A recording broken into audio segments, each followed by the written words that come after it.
안녕하십니까. 세상 읽어주는 남자 이상훈입니다. 오늘은 퀄컴과 관련해서 한 말씀 드리겠습니다. 사실 퀄컴의 위기입니다.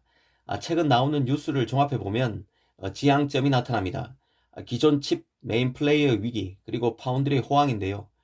기존 칩 메인 플레이라고 하면 딱 두 곳입니다. CPU에서는 인텔, 모바일 AP에서는 퀄컴인데요. 인텔의 위기는 숱하게 말씀드렸습니다. 이번에 TSMC가 3나노 공정 개발에 차질이 빚어지면서 이 삼성도 치고 올라가고 인텔이 따라붙을 공간을 마련한 점은 그나마 인텔로서는 다행이라 할 수 있을 것입니다. 그럼 본격적으로 퀄컴을 다뤄보겠습니다. 당장 구글이 삼성과 손잡고 자체 모바일 AP인 텐서 칩을 내놨습니다.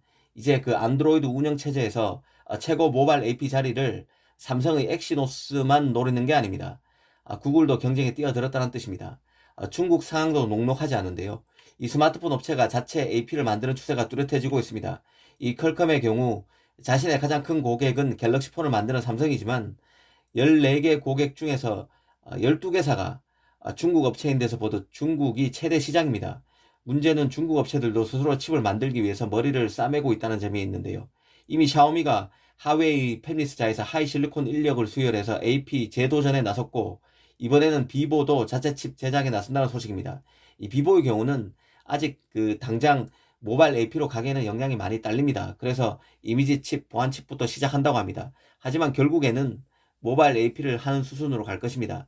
이 퀄컴으로서는 중국 고객을 의식해서 중국 사람이 제일 좋아한다는 숫자 8을 이용해서 스냅드래곤 888이란 그 AP까지 내놓았지만, 요즘 돌아가는 상황을 보면 중국도 호의적이지 않은 게 사실입니다. 여기에 그 구글의 경우는 이 삼성과 5G 모바일 AP와 짝을 이룰 5G 모뎀 칩 개발에도 나섰습니다. 잘만 되면 삼성으로서는 5G 모뎀 칩을 다른 스마트폰에 첫 적용하는 사례가 될 수도 있습니다. 이 5G 모뎀 칩도 퀄컴이 1인 분야인데요. 이 삼성과 또 경쟁 구도가 만들어질 수 있다는 뜻입니다. 이 퀄컴 입장에서 특히 답답한 부분은 애플이 결국 퀄컴으로부터 독립한다는 점에 있습니다.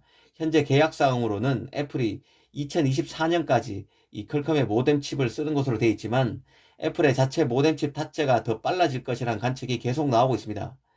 이런 게 다 퀄컴이 어려워질 수 있음을 의미합니다.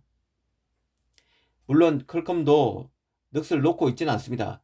애플 출신의 실력파 엔지니어가 창업한 누비아를 인수하는 등 칩 업그레이드를 위해서 노력 중인데요.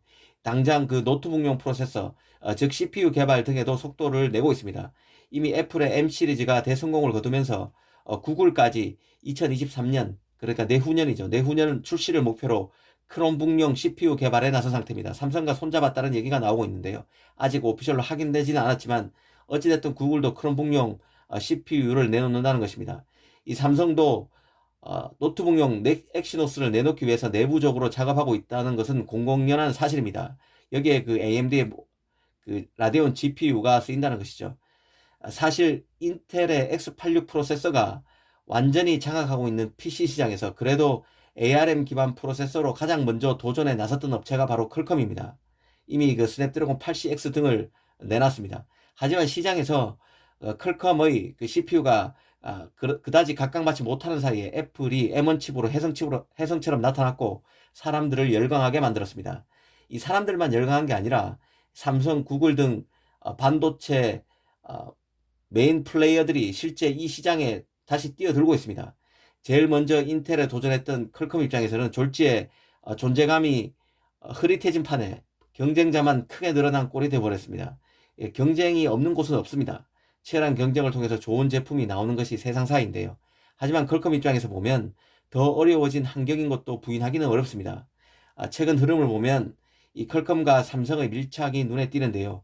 이 삼성 파운드리는 4나노 공정으로 이 퀄컴의 5G 모바일 AP인 스냅드래곤 895와 5G 모뎀 칩인 스냅드래곤 X62, X65를 잇따라 수주했었습니다. 이런 것들은 앞서 밝힌 시장 흐름과 무관하지 않다는 생각도 듭니다.